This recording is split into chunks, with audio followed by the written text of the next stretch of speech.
daawadayaal sidii markii horeba aan idiin sheegay warbixinta aan ka siiyay dukaankan iga dambeeya oo tabeelihiisu wali uu ku qoran yahay Maytag Con Laundry oo ahayd meel markii hore laba daayo ahayd balse hadda la qorsheenayo in laga furo dukaan in lagu iibiyo xashiishka kuna yaala magaalada Toronto gaar ahaan xaafadda Dixon oo ay Soomaalidu degan tahay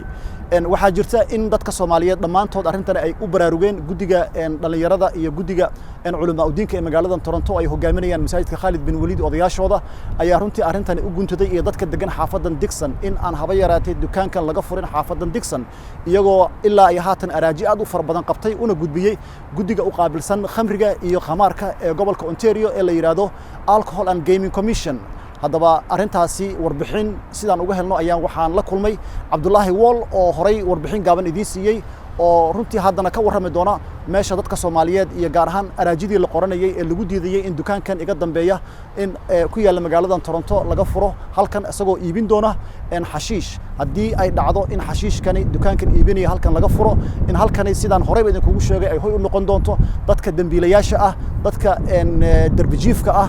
haweenka jirkooda ka ganacsada iyo tuugadaba si haddaba arrintaasi looga diyaar garoobo Soomaalidu diyaar garow intee la eg ayay u gashay in dukaankani aan laga furin xaafadda Dixon ee lagu iibinayo xashiishka محدودين أدبان كاجم هاد علنيا سيدا ودرنimada oo ugu daraadayso bulshada Soomaaliyeed oo aad ka dhalatay aad iyo aad baan kaaga mahad celinaa dadaalkaas waxaan ku sheegayaa warbixinta aan ka siinaya dadaalkii aan qabanay inkastoo waqtiga uu nagu yaraa waxaan hadda sameynay tallaabooyin cad oo looga hortagayo sidii looga furi lahaa dukaan halkan daraaga lagu gado waxa kamid ah oo ugu horeeya petition ayaan diyaarinay oo online-ka Soomaali badan ay ku direen ayasoo qoraal ahna waxa soo diyaariyay Khalid bin Walid gaar ahaan Imaam Abuukar iyo Imaam Sheikh Saciid iyo Imaam Abuukar ayaa diyaariyay oo Khalid bin Walid ayaa waxa soo diyaariyay petitionadii oo qoraal ah ayay soo diyaariyeen waxa la diray petitionna aad u far badan ayaa loo diray qoladii alcohol and gaming ka loo diray waxaan rajaynaynaa inay tixgeliyaan waxaan kaloo la xiriirnay ganacsatada ugu waaweyn oo moolkan hadda aan ka hadlayo degan gaar ahaan TD-ga gas stationka qoladan cash money-ga Shoppers Drug Mart-ga iyo McDonald-ka waxaan u sheegnay email-aan u dirnay haddii meeshan dukaan daraaga laga furo in criminals u dhan ay imaanayaan meesha oo khatar ay ku jiraan shaqaalahooda iyo lacagtooda inay khatar ku jiraan oo qolooyinkan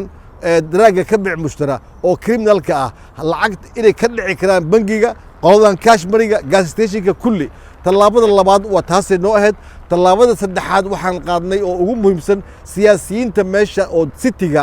iyo kuwa gobolka iyo kuwa federaalka intaba waa la xiriirnay liberal ha noqdeen ama conservative waxaan u sheegnay dhibaatada nooga imaan karta meeshan saddexdaas tillaabaan qaadnay tillaabada ugu dambaysa waxaan qabsanaynaa lawyer oo annaga naga difaaca haddii oo nala tixgelin waayo petitionka iyo dadaalka aan